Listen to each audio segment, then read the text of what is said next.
Sarah Martinez had always dreamed of flying, but the path to her goal was filled with obstacles that seemed impossible to overcome. Growing up in a small town in Texas, she watched military jets streak across the desert sky and knew that was where she belonged. Her father, a mechanic at the local airfield, would often take her to work with him on weekends. She would spend hours studying the aircraft, asking endless questions about engines, rotors, and flight controls. When Sarah announced her intention to join the military and become a pilot, the reactions were mixed at best. Her high school guidance counselor suggested she consider nursing or teaching instead. "Flying is a man's job," he said bluntly. "You should think about something more suitable for a young lady." Even some of her family members expressed doubts. Her uncle, a retired Air Force sergeant, shook his head when he heard her plans. "The military is tough enough for men," he warned. "You don't know what you're getting yourself into." But Sarah refused to be discouraged. She spent every free moment preparing for her future. She studied aviation manuals, practiced on flight simulators at the local community college, and maintained perfect grades in math and science. Her determination was unshakable, even when her classmates laughed at her ambitions. They called her crazy for thinking she could handle a military aircraft. The boys in her class would joke that she'd probably crash on her first day of training. The day finally came when Sarah walked into the military recruitment office. The recruiter, a stern-looking sergeant with decades of experience, looked her up and down skeptically. "You want to fly helicopters?" he asked, barely hiding his amusement. "Do you have any idea how physically demanding that is? Do you understand the mental pressure?" Sarah stood her ground, explaining her qualifications and her unwavering commitment to serve her country as a pilot. After what felt like hours of questioning and testing, the recruiter finally agreed to process her application. But even then, he made it clear that he didn't expect her to make it through basic training, let alone flight school. "We'll see how long you last," he said as he handed her the paperwork. Sarah signed every document with steady hands, knowing that this was just the beginning of proving herself to a world that didn't believe in her abilities. As she left the recruitment office that day, Sarah felt a mixture of excitement and determination. She knew the road ahead would be challenging, but she was ready to face whatever obstacles came her way. The doubters had only strengthened her resolve. She would show them all that talent and determination had nothing to do with gender, and everything to do with heart, skill, and an unbreakable will to succeed in the skies above. Basic training was everything Sarah had expected and more. The drill sergeant seemed to take particular pleasure in pushing her harder than the male recruits. They made her carry heavier loads, run longer distances, and complete obstacle courses that seemed designed to break her spirit.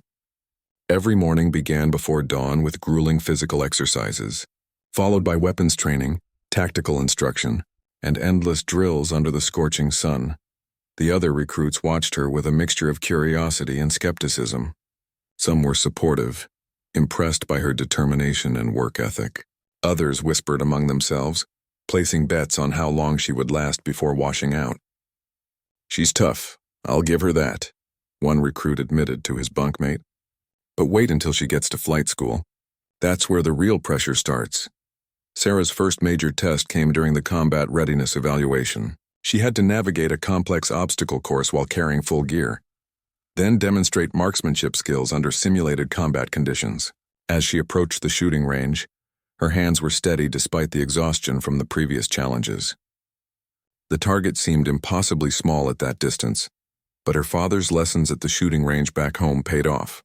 Shot after shot hit the mark with precision that surprised even the instructors. The physical challenges were demanding, but Sarah had prepared her body for this. What she hadn't fully anticipated was the psychological pressure. During simulated combat scenarios, instructors would scream orders, create chaos with smoke and loud noises, and push recruits to their mental breaking point. Many strong candidates cracked under this pressure, but Sarah found herself thriving in the chaos. Her mind remained clear and focused, processing information quickly and making decisive choices. One particularly challenging night exercise tested everyone's limits. The recruits were dropped in unfamiliar terrain with minimal equipment and ordered to reach a specific checkpoint before dawn. Many groups became lost in the darkness, arguing among themselves and falling behind schedule. Sarah's team faced the same confusion, but she took charge when their designated leader panicked. Using the navigation skills she had learned during her teenage camping trips, she guided the group through the wilderness, arriving at the checkpoint with time to spare. The graduation ceremony marked the end of one journey and the beginning of another. As Sarah stood in formation with her fellow graduates, she felt a sense of pride and accomplishment. She had proven she could handle everything the military threw at her, but she knew the real test was still ahead. Flight school would determine whether her childhood dreams would become reality or remain forever out of reach. The commanding officer's words echoed in her mind as the ceremony concluded. "You've proven you can be soldiers.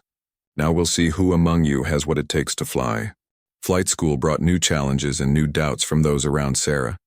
The training facility buzzed with advanced aircraft, and the sound of rotors filled the air from dawn to dusk. On her first day, Sarah walked into the briefing room where 32 candidates had gathered. She was one of only 3 women in the program, and the weight of representing her gender was not lost on her. The head instructor, Colonel Thompson, was a veteran pilot with over 20 years of combat experience. His weathered face and stern demeanor commanded immediate respect. As he addressed the group, his eyes lingered on Sarah with obvious skepticism. "Flying a military helicopter isn't like driving a car," he announced.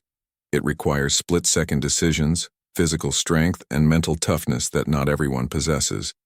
Some of you won't make it through the first month." The academic portion of training was intense but manageable for Sarah. She excelled at understanding aircraft systems, weather patterns, and flight mechanics.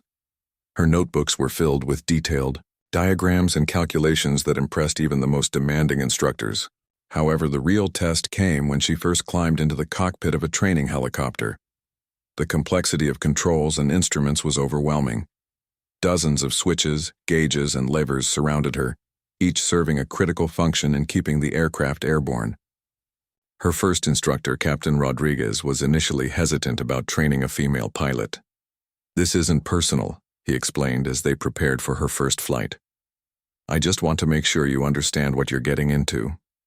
These machines are unforgiving, and hesitation can be deadly." Sarah nodded, her hands gripping the controls with determination. The moment the helicopter lifted off the ground, she felt an indescribable sense of freedom and purpose. This was where she belonged. However, not every flight went smoothly.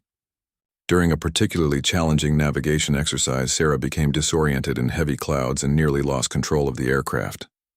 The instructor had to take over, guiding them safely back to base, while Sarah fought back tears of frustration. That night, she studied flight manuals until her eyes burned, determined to never again let doubt or confusion compromise her performance. The washout rate was brutal. Every week, more candidates were eliminated from the program. Some couldn't handle the physical demands of controlling heavy aircraft in turbulent conditions. Others cracked under the pressure of making life-or-death decisions in seconds. Sarah watched as confident male pilots who had dismissed her abilities were sent home, their dreams shattered by the unforgiving reality of military aviation. She survived each cut, steadily improving her skills and earning grudging respect from instructors who had initially doubted her capabilities. The Apache helicopter loomed in her future, representing the ultimate test of everything she had learned and sacrificed to achieve. The Apache helicopter stood before Sarah like a magnificent beast of war. Its sleek predatory design and sophisticated weaponry made it one of the most advanced attack helicopters in the world. Only the top graduates from flight school were selected for Apache training, and Sarah had barely made the cut.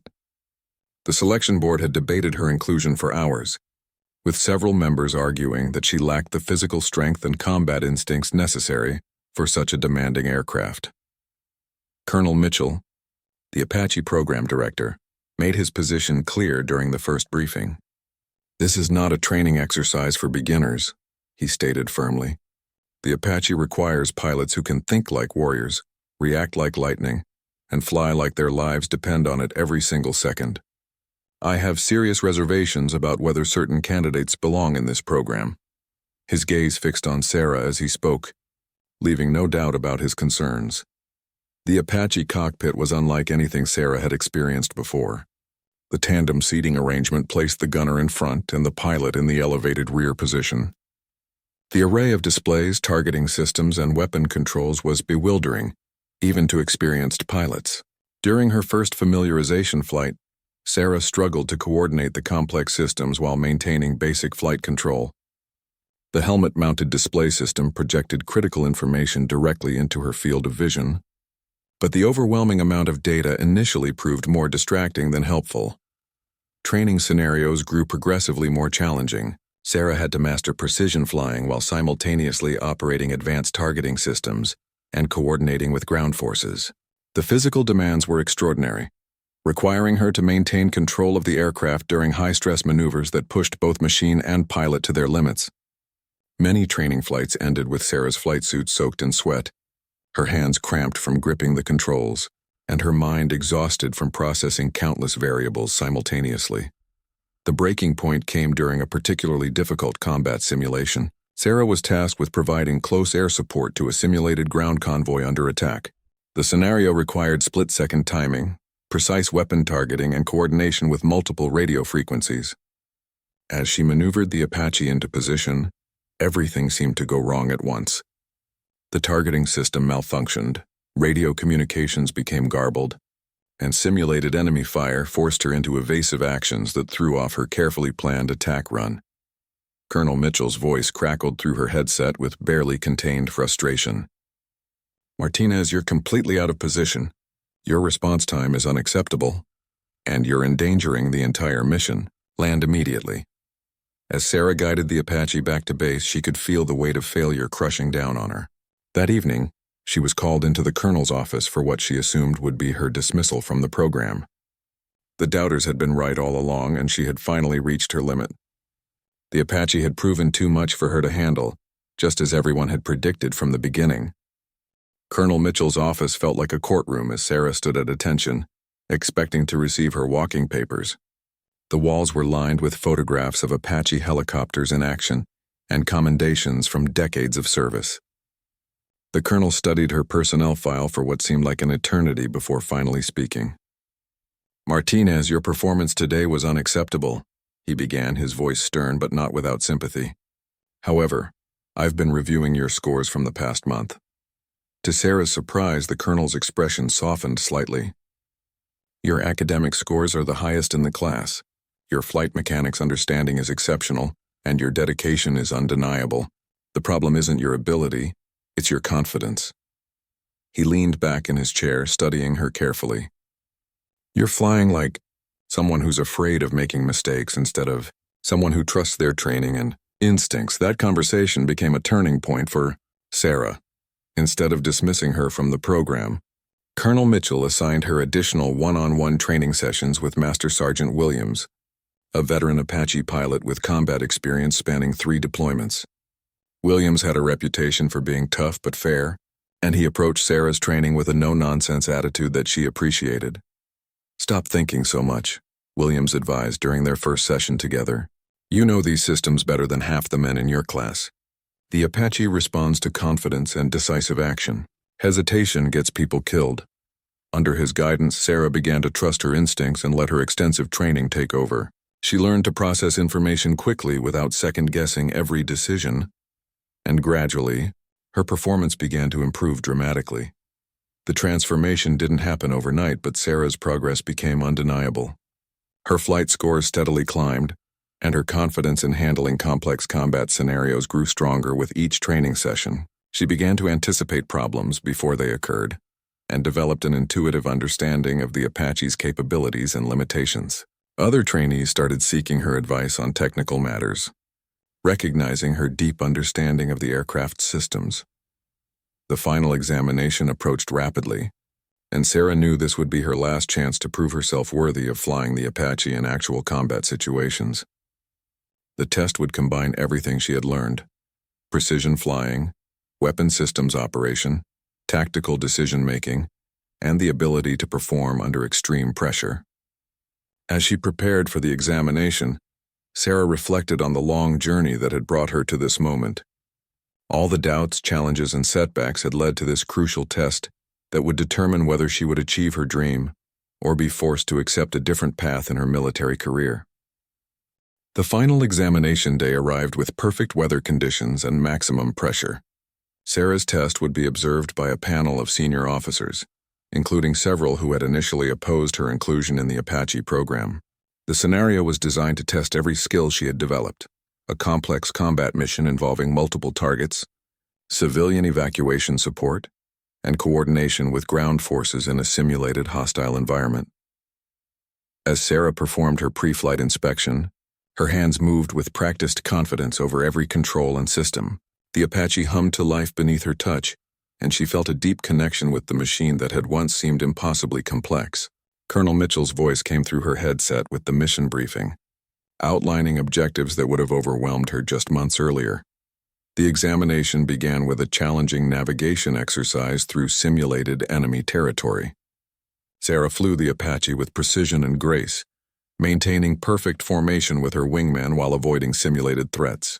Her responses to radio communications were crisp and professional, demonstrating the tactical awareness that had taken months to develop. The targeting exercises that followed showcased her mastery of the weapon systems, with each simulated engagement executed flawlessly. The most challenging portion of the test involved a rescue scenario where Sarah had to provide cover for a medical evacuation, helicopter extracting wounded soldiers from a hot landing zone. The exercise required split-second timing, precise maneuvering in confined spaces, and the ability to engage multiple threats while protecting both the medical crew and the casualties. Sarah's performance was nothing short of spectacular, with her Apache dancing through the simulated battlefield like an extension of her own body. As the examination concluded and Sarah brought the Apache in for a perfect landing, she could see the panel of observers talking among themselves. Colonel Mitchell approached her aircraft as she completed the shutdown procedures, his expression unreadable. "Outstanding performance, Lieutenant Martinez," he said simply, but the pride in his voice was unmistakable. "Welcome to the Apache community." The celebration that followed was subdued but meaningful. Sarah had not only passed the examination, but had scored among the highest marks in the program's history. The same officers who had questioned her qualifications now lined up to congratulate her achievement. She had proven that skill, determination, and courage were not determined by gender, but by character and commitment. As she looked up at the Apache that would soon carry her into combat, Sarah knew she had earned her place among the elite pilots who flew these magnificent machines. The little girl who had watched jets streak across the Texas sky had finally found her wings, and no one would ever again question whether she was qualified to fly.